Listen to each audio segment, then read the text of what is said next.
What's up, guys? My name is Christian. I'm Aaron, and this is the College Football Dropouts. Today's episode, we're going to be starting a new series covering first-year head coaches at their new schools. Today, we're going to start out with Alex Golesh. Aaron, you want to get us started? Yeah, so I really like this hire for Auburn. You know, Golesh and Hugh Freeze seem to be two completely different mindsets. Hugh Freeze was a quote-unquote offensive mind, but it was at Liberty. At Liberty, it worked. At the middle school down the road, it could work. I don't even know if it worked there. Anyway. But Golesh's schemes have worked in the SEC when he was OC at Tennessee. And then even in his time at USF, he played Alabama competitively twice, beat Florida last year. So I think his scheme will translate. But I think the big thing that comes with him being the next head coach is he gets to retain Durkin, where that was kind of a hang-up for when Auburn offered Summerall. Mm-hmm. Yeah, I think this was a really good hire. Like you said, his offense has worked in the SEC after the year 2013. Yeah. So that's nice. And I mean, he's had success offensively everywhere he's been.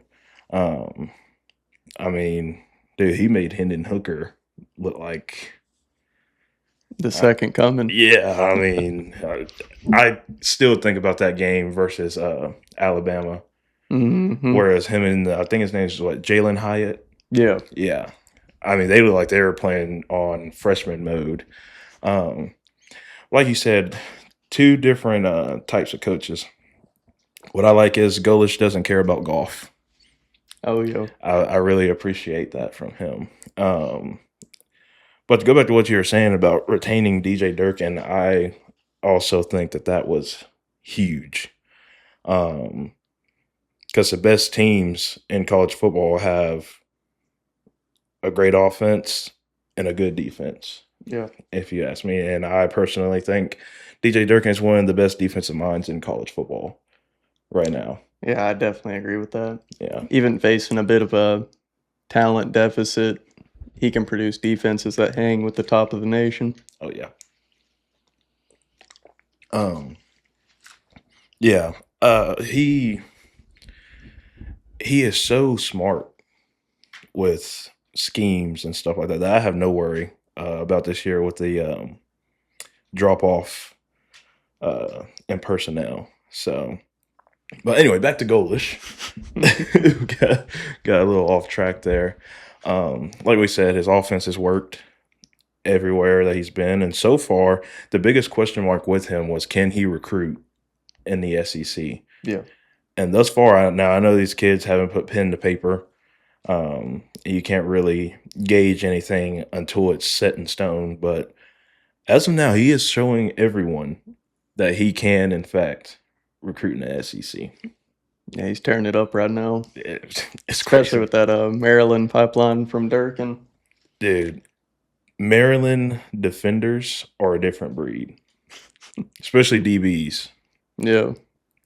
So, I will say the main drawback with Golesh would be you kind of touched on it, the loss of the roster. Mm-hmm. I think a lot of Auburn fans thought keeping Durkin would help with roster retention, and it did not. Mm-mm. Yeah, we lost some pretty big names, especially on the defensive side of the ball.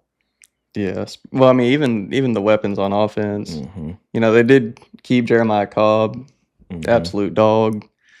But outside of that, you know, the receivers that stayed were kind of the non-starters. So, you know, you bring in a bunch of receivers from USF with Byron Brown, and you hope that chemistry and that experience together can continue to gel, and they can still perform at a higher level. Mm-hmm. But I don't know, it'll be interesting. I don't know if we'll be good enough in the trenches to give Byron Brown enough time to make plays, to give Cobb lanes to run through. But I will say Jeremiah Cobb and Byron Brown are some very physical athletes, especially Byron Brown. That's a big fella. Yeah. Big doesn't even begin to describe that. The zone read on short yard situations is going to be beautiful to see. Defenses are going to be terrified because, like you said, they're both physical. Mm-hmm. So you don't know where it's coming from. So, but again, I'm not too worried about um, offensive line play right now. Now, talk to me week one after Baylor, and let's see what I've got to say about the offensive line. But very confident in what he can do, especially with keeping Durkin. Because in my opinion, if you have a really good defense, you can do something big with an average or above average offense. Now, I'm not saying you're going to go out and win a national championship, but the past X amount of years for Auburn football, 8-5 is a win for me. I highly doubt Auburn will only score 3 points against Kentucky if Golesh is the head coach. Please don't remind me of that. I've wiped that out of my memory bank. Oh man, I'll remember that game till I die. Hugh Freeze. I hate it for the guy, with his sickness and all that, but football wise, he just doesn't have it anymore. I mean, you can say the same about like Gus Malzahn. I mean, they just have offenses that were built for That time, and they had their day in the sun. yeah, it's a different age now. So, but Alex Golesh, man, I think he was the better hire out of him and Summerall, because there was rumors going around that Summerall was going to be the next coach at Auburn. Yeah, which I wouldn't have been too angry about, but I still think we got the better end of the bargain. yeah, I like what Golesh can bring, especially since he's paired with Durkin. Yeah. What do you want to see from him? I want to see some like actual route trees being ran at Auburn. Yeah. Because last year everything was a go or a comeback. Don't forget about Cam Coleman's stop and go. Oh yeah. Don't forget about that, which worked a good bit of time, but it's only because it was Cam Coleman, I believe. Yeah. I don't think Perry Thompson could have done that as well as he did. But yeah, I would like to see a better route tree, or a route tree at all. Yeah. Let me say that. But what I really like about him also is he said in his hiring presser, that his offense is never the exact same every year. He builds his offense to the strength of his quarterback. Yeah. And I think that's what a lot of other coaches in the past didn't do. They said, this is my offense, and this is what we're going to run. And it doesn't work out most of the time. So is there anything else you want to see? I want to see an offense that can deliver in the clutch. Okay. Not turn the ball over late. Mm-hmm. Because, I mean, there were so many games last year. I think Auburn lost 6 games last year. That was like a 1-possession game. Mm-hmm. It's just like, how can you have a defense that's this good and fail to come through this consistently? Yeah, our offense definitely did our defense last year a disservice. That defense last year is going to be so slept on because of the record at the end of the year. 5-6 years from now, people aren't going to remember last year's defense as, one of the better defenses in the country because we didn't even make a bowl game.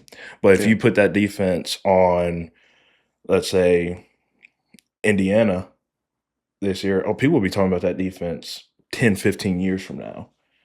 Yeah, absolutely. So, well, what I want to see out of him is recruiting, good recruiting. I agree with you saying, finishing games in the clutch.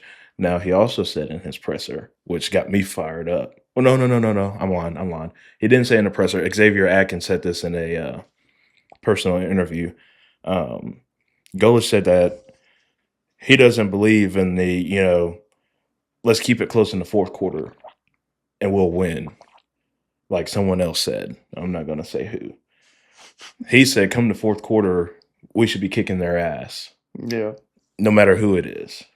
They should want to quit by the fourth quarter. And that's the mentality I can get behind. I personally feel your team plays to the mentality of your coach.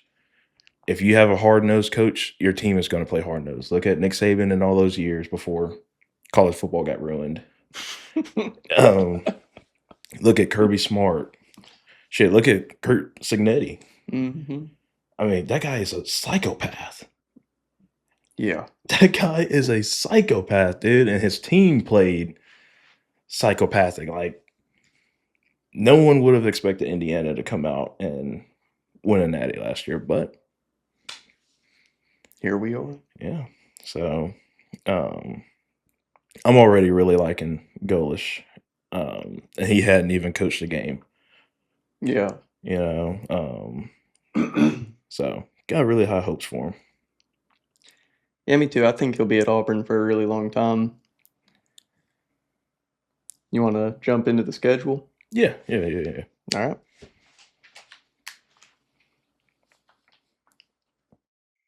Let me just read the whole thing off. Yeah, you can read it off. All right. The whole schedule in order is Baylor in Atlanta, Southern Miss, Florida, Vandy, at Tennessee, bye week, at Georgia, LSU, at Ole Miss, at Mississippi State, Samford, and at Bama. Mm-hmm. So that's a pretty tough schedule. It is a tough schedule, but it's crazy that compared to recent years, that schedule isn't too bad compared to what we're used to. Yeah. You know, Yeah, I think there's harder schedules in the SEC. Like, there's definitely harder schedules in the SEC, but this is, for a first-year coach, is pretty rough. Oh yeah. The good side to me, though, is I think there is strong potential to start 5-0. Mm-hmm. I mean, you get Baylor in Atlanta, Mm-hmm. should win that.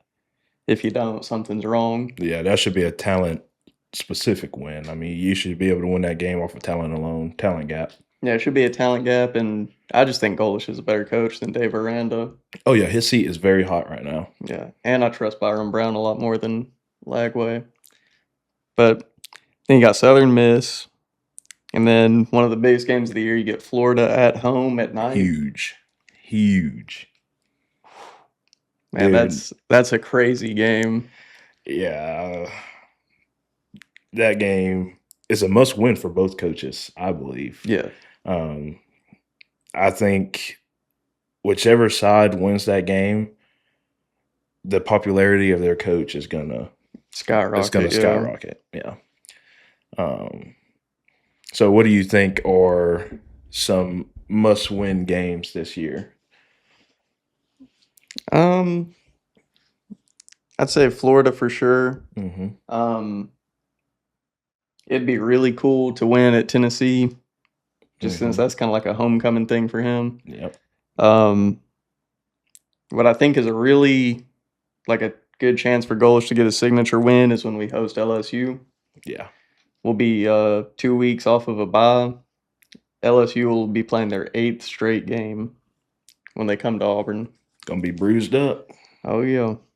So I don't know. I think that's the signature win. At least that's your best chance for it, because at Georgia and at Bama's pretty rough. Mm-hmm. Haven't won at Bama in 16 years. Haven't won at Georgia in 21. Mm-hmm. So I ain't gonna set my hopes too high for those.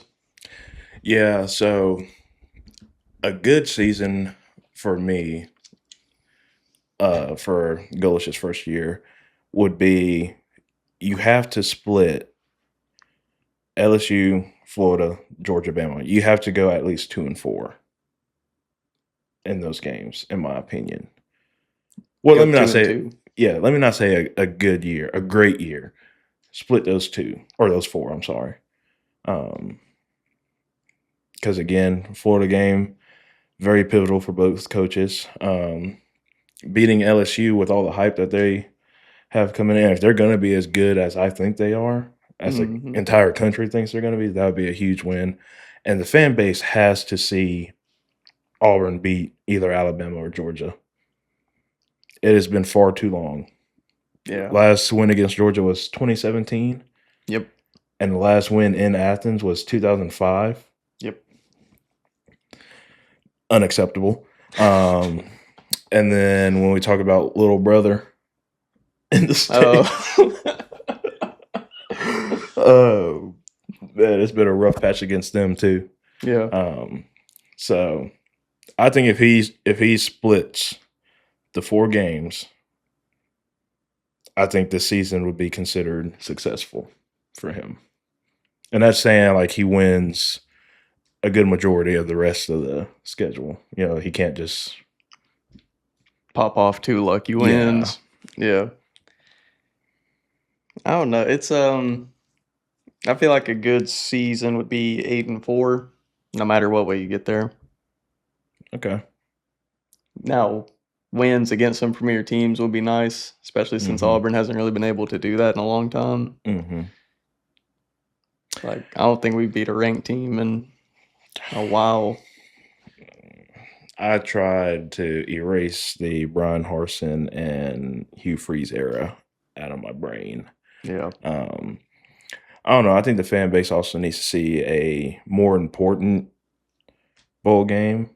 I think we're also tired of seeing Birmingham Bowls and Music City Bowls and shoot, even going to those and then getting your ass kicked is pretty embarrassing.